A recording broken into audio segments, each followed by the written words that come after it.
আল্লাহর কসম, আমি আল আজহারে কোরআন নিয়ে পড়াশোনা করেছি। আইআইএম এ কোরআন নিয়ে masters, human embryology in the Holy কোরআন।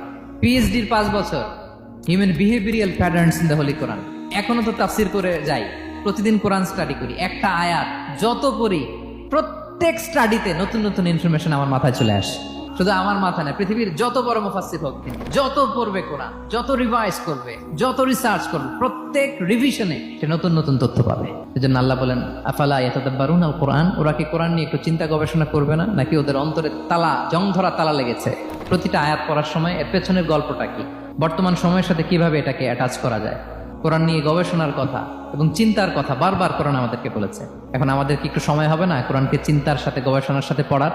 ইব্রাহিম আলাইহিস সালামের মতো গদ বাঁধা গড্ডালিকা প্রবাহে গা ভাসিয়ে না দিয়ে আমরা যেন প্রশ্ন করতে পারি, আমরা যেন বিবেককে কাজে লাগাই। আল্লাহ তাআলা আমাদের সবাইকে কথাগুলো বোঝার ও আমল করার তৌফিক দান। Please subscribe and like, share.